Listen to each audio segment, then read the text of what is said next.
আসসালামু আলাইকুম প্রিয় শিক্ষার্থী ভাই বোন, আশা করি ভালো আছেন। আজকের ক্লাসে আপনাদের সবাইকে স্বাগতম। আশা করি যারা আমার সাথে আছেন আপনার কৃষিগুচ্ছ ভর্তি প্রস্তুতির ইংলিশ অংশটা নিয়ে খুব বেশি চাপ নিতে হবে না। যদি আপনি আমার কথা মতো পড়াশোনা করে থাকেন, আপনি ইংলিশে যত দুর্বল হন না কেন, আমি যা বলছি তা যদি মেনে চলেন, ইনশাল্লাহ আপনি ইংলিশ অংশে ভালো করবেন।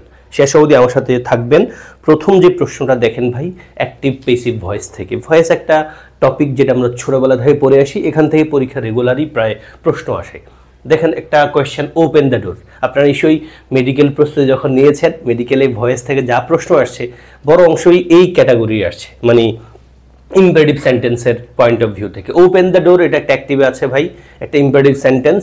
এটার পেসিভ কি আপনি চিন্তা করেন তো ভাই। ওপেন দ্য ডোর, লাগলে পজ করে আমি উত্তর দেখাই দেই ভাই। আসেন, আমরা জানি ভাই, আমরা যখন ইম্পারেটিভ সেন্টেন্স পাই আমাদের অ্যাক্টিভ সেন্টেন্সে, পেসিভ করতে গেলে আমরা লেট শব্দটা ইউজ করি, তাই না? তাহলে late the door, let the door, the door যেহেতু অবজেক্টে আছে, দ্য ডোরটাকে সাবজেক্টে আনবো এবং আমরা বি ইউজ করি অক্সিলারি আকারে, এন্ড দেন মূল ভার্বের পাস্ট পার্টিসিপাল ফর্ম ইউজ করি। ফলে উত্তর হচ্ছে let the door be open, দরজাটা খোলা হোক।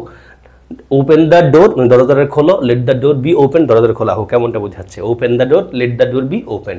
দেন ভাই বলছে ইনডেফিনিট প্রোনাউনের উদাহরণ কোনটি? আপনাদের কিন্তু মেডিকেলে গত 2 বছর ধরে এই মোডের প্রশ্ন দেখা যাচ্ছে। আপনারা জানেন যে কোন ক্যাটাগরির ভার্ব, কোন ক্যাটাগরির প্রোনাউন এগুলো দেখা যায়। একটু দেখেন তো ভাই, ইনডেফিনিট প্রোনাউন মেডিকেলে এসেছিল এই মোডের। কোন শব্দটা ইনডেফিনিট প্রোনাউন? আমি বলে থাকি, আমি রেগুলার এমনি পড়াই, স্টুডেন্টরা যখন পড়াই কোন একটা সেন্টেন্স পাই তখনই আসলে বলে যাই, আলাদা করে ইনডেফিনিট প্রোনাউন পড়াই ঠিক, পাশাপাশি বাক্য দেখলেও বলে যাই। দেন বলেন তো ভাই, time after twilight and before night, এটা কি বিশেষ পরীক্ষার প্রশ্ন? এবং বিশেষ পরীক্ষার প্রশ্ন নিশ্চয়ই মেডিকেলের ভর্তি প্রত্যাশী ছোট ভাই বোনরা খুব পড়ে, আমিও খুব বলি। উত্তর দেখাই ভাই, আপনি লাগলে পজ করেন। আসেন ভাই, আমাদের এখানে বলছে ইনডিফিনিট মানে কি ভাই? ইনডিফিনিট মানে হলো অনির্দিষ্ট। আমরা আর্টিকেল পড়তে গেলে সম্ভবত এই শব্দটা এমনিও পড়ি, definite article, indefinite article. Indefinite মানে হলো অনির্দিষ্ট আর্টিকেল। এনটার আমরা ইউজ করি অনির্দিষ্ট জায়গা, like I have a pen, আমার আছে একটা কলম, কোন কলমটা জানি না, but I have the pen মানে আমার নির্দিষ্ট একটা কলম আছে। তাহলে ইনডিফিনিট মানে ভাই অনির্দিষ্ট, মূল পয়েন্ট অনির্দিষ্ট। এখন সেভারাল মানেও কিন্তু অনেক, কোন অনেক আমি জানি না। সেভারাল স্টুডেন্টস, সেভারাল ক্লাসেস, এখন কোন ক্লাস আমি জানি না। তাহলে সেভারাল শব্দের মূলত ইনডিফিনিট প্রোনাউন। আমরা অল শব্দটাকে ইনডিফিনিট প্রোনাউন আকারে ইউজ করি, ওয়ান শব্দটাকে ইনডিফিনিট প্রোনাউন আকারে ইউজ করি, তাই না? তাহলে অল সবাই, কোন সবাই জানি না, স্পেসিফিক। তাহলে এখানে ইনডিফিনিট প্রোনাউন কোনটা ভাই? সেভারাল। এবং টুইলাইট মানে হলো ভাই গোধূলি, কেমন?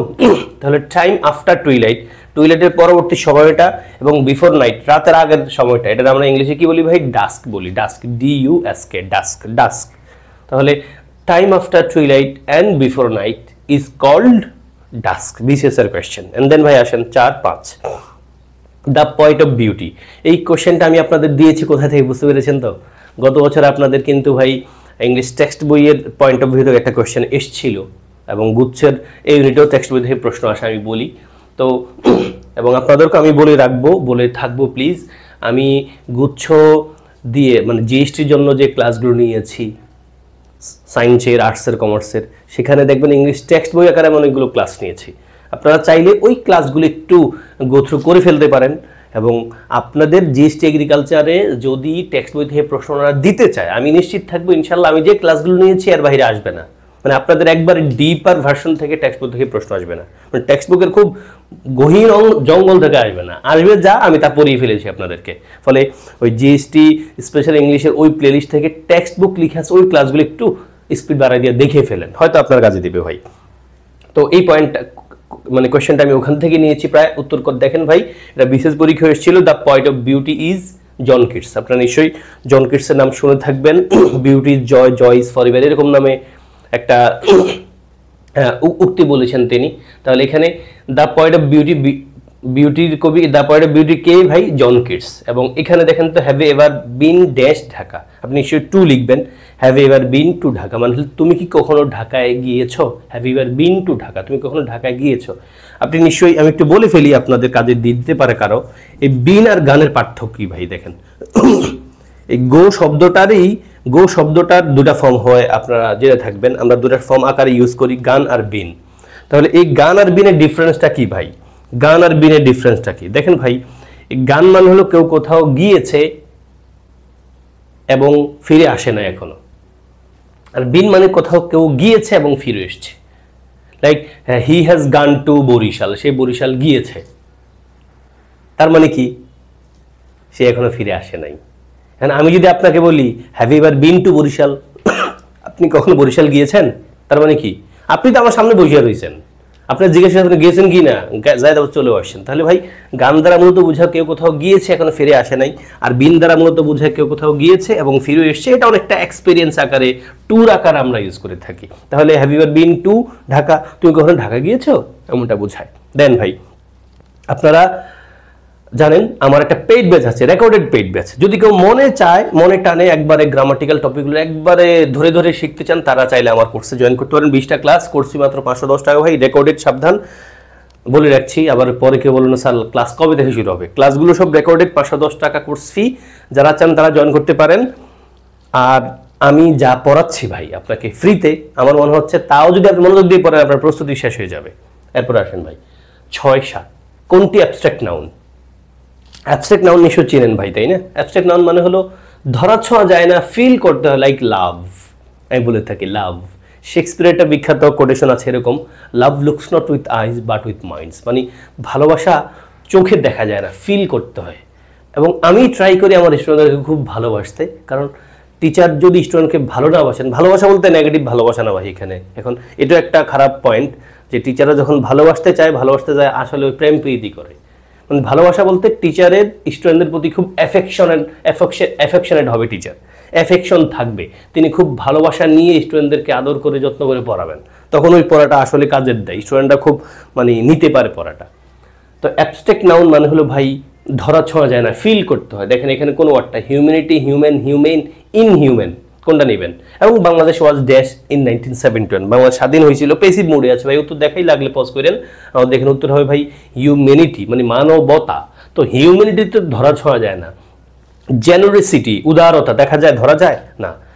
অনেস্টি ধরা ছোঁয়া যায় না। তাহলে আমরা হিউম্যানিটিটাকে আমরা ধরবো অ্যাবস্ট্রাক্ট নাউন। এবং বাংলাদেশ ওয়াজ লিবারেটেড কোথায় আছে? এখানে নিশ্চয়ই আমার পক্ষ থেকে ভুল, এই ওয়ার্ডটা দরকার ছিল না। বাংলাদেশ ওয়াজ লিবারেটেড ইন 1971। বুঝতে পারছেন ভাই, লিবারেট মানে স্বাধীন হওয়া। এটা ঢাকা ইউনিভার্সিটির বিনিয়োগে আসা একটা কোয়েশ্চেনও বটে, নেলসন ম্যান্ডেলার পয়েন্ট অফ ভিউ থেকে আসছিল। ইমানসিপেট মানে স্বাধীনতা পাওয়া, স্বাধীন হওয়া, মুক্তি দেওয়া। লিবারেট আমরা পড়েছিলাম। আসেন ভাই, তাহলে বাংলাদেশ ওয়াজ লিবারেটেড, বাংলাদেশ স্বাধীন হয়েছিল ইন 1971, বাংলাদেশ স্বাধীন হয়েছিল ইন 1971। এন্ড দেন ভাই 8-9 আসেন পাস আউট। পাস আউট মানে কি? Pass out, die, faint, disappear, cross. আপনাদের অনেকের জন্য হয়তো আননোন ওয়ার্ড মনে হতে পারে। The police is dash the matter, উত্তর দেখাই, আপনি লাগলে পজ করেন। এখানে একটা পয়েন্ট আছে, বলবো, অসুবিধা নাই। পাস আউট মানে হলো ভাই মূর্ছা যাওয়া, মানে খুব খুব কষ্ট পেলে মানুষ মূর্ছা যায় না, কান্না করতে করতে, ওটারে বলে এখানে পাস আউট মানে ফেইন্ট। পাস আউট মানে কি? ফেইন্ট মানে মূর্ছা যাওয়া, যেটাকে আমরা বলি। And then the police is looking into the matter. আপনি নিশ্চয়ই জানেন লুক ইনটু মানে কোনো কিছু তদন্ত, লুক ইনটু সামথিং, কোনো কিছুর তদন্ত করা, যেটাকে আমরা ইনভেস্টিগেট করা আকারে গ্রুপ ভার করে থাকি। এই যে লুকের সাথে ইনটু বসাইলে আমরা ইনভেস্টিগেট শব্দের অর্থ পড়ি। বাক্যটা প্রয়োজন দয়া করে, the police is looking into the matter. Look into something মানে হলো ইনভেস্টিগেট করা। এখন প্রশ্ন থাকতে পারে আপনার, যারা আমার সবগুলো ক্লাস দেখছেন, আমি একটা ক্লাসে বলছিলাম দ্য পুলিশ ওয়ার ইনফর্মড, এটা একটু ভেঙে দেয় আপনাদেরকে। দ্য পুলিশ ওয়ার ইনফর্মড দিয়ে একটা কোয়েশ্চেন আমি করিয়েছিলাম আপনাদেরকে। The police were informed yesterday, মানে পুলিশগুলোরে জানানো হয়েছে গতকাল। তাহলে আমরা ওখানে বলেছিলাম, আমরা যেহেতু পুলিশটা প্লুরাল ধরছি, এই জন্য ওয়ার মানে আর অথবা ওয়ার নিলাম। ইয়েস্টারডে আছে বিধায় আমরা পেসিভ মোডটা ইউজ করলাম, দ্যাটস ইট। এখন আপনার প্রশ্ন হতে পারে স্যার এখানে ইজ লিখলেন কেন? ভাই আমি লিখি নাই, পয়েন্ট হলো এটা। এক নম্বর পয়েন্ট হলো আমি লিখি নাই, এটা আপনি সব বইতে দেখবেন এই এক্সাম্পলটাই লেখা আছে, এটা বিশেষ পরীক্ষাও আসছিল। ফলে আপনি যখন আপনারে করতে দেয় তখন আপনি খেয়াল রাখেন পুলিশের উপর আপনি প্লুরাল ভার্বটা লিখবেন, আর যখন ওনারা লেখা দিয়েছে তখন আপনি এটাতে মাথা ঘামায় না। তবে একটু ছোট ব্যাখ্যা দিতে পারি, সেটা হলো এরকম ভাই, দেখেন কোন একটা ঘটনা যখন জানানো হয় তখন তো একজন পুলিশে জানানো হয় না, তাই না? এটা সবার কাছে জানাজানি হয়ে যায়, ফলে মানে প্লুরাল পয়েন্টটা আপনি কল্পনা করতে পারেন। অন্যদিকে একটা ঘটনা কিন্তু একজন পুলিশ কি করতে পারে? তদন্ত করতে পারেন। এবং এখানে এটাও ধরতে পারেন আপনি, একজন নির্দিষ্ট পুলিশ অফিসার। ওকে ভাই, তাহলে আমার প্রথম পয়েন্ট হলো ভাই, যখন পুলিশ শব্দটাকে সাবজেক্ট আকারে পাবেন আপনি এটাকে প্লুরাল ভার্ব নিবেন। বাট যদি ওনারা লিখে দেয় লাইক দিয়ে দা পুলিশ ইজ লুকিং, আপনারা করতে বলছে লুকিং ইনটু, আপনি তো ইজ নিয়ে মাথা ঘামানোর দরকার নেই ভাই, বুঝতে পারছেন না আমার কথা? তাহলে আসেন, দা পুলিশ ওয়ার ইনফর্মড, মানে পুলিশদেরকে বা পুলিশকে জানানো হয়েছে ইয়েস্টারডে, গতদিন, এবং এখানে বলছি আমরা লুক ইনটু মানে ইনভেস্টিগেট করা, someone is looking into the matter, কেউ ইনভেস্টিগেট করছে। And then the phrase man of parts মানেটা কি? ম্যান অফ পার্টস শব্দের অর্থটা কি? পজিটিভ অর্থ, সিনসিয়ার, ওয়ার্থলেস, ট্যালেন্টেড, অনেস্ট। নিশ্চয়ই ওয়ার্থলেস আপনি কেউ মানে চিন্তা করবেন না, ম্যান অফ পার্টস মানে পজিটিভ মুড দিচ্ছে। তবে বাকি অপশনগুলো কাছাকাছি মনে হতে পারে, মানে কাছাকাছি আসলে, কারণ যিনি অনেস্ট তিনি নিশ্চয়ই সিনসিয়ার, মানে মিলে বাকি তিনটা ওয়ার্ডে কাছাকাছি, বাট উত্তর নিব আমরা ভাই ট্যালেন্টেড। ট্যালেন্টেড মানে হলো man of parts, man of parts, he is a man of parts, মানে তিনি একজন ট্যালেন্টেড মানুষ। এই ছিল ভাই আপনাদের জন্য আজকের ক্লাস। আশা করি আমি আপনাদের কোনো কারণে বেশি কথা বলে বিরক্ত করি নাই। ভালো থাকবেন, ভিডিওতে একটা লাইক দিয়ে ফেলবেন এবং আপনাদের কিছু বন্ধুদের দেখার সুযোগ করে দিবেন। আপনাদের কাছ থেকে মোটিভেশন পেলে আমি আমার প্রচেষ্টা আপনাদের পরীক্ষার আগে অবধি চালিয়ে যাব, আপনার ইংলিশ প্রস্তুতিকে সহজ করে দেওয়ার। দোয়া রাখবেন। আসসালামু আলাইকুম।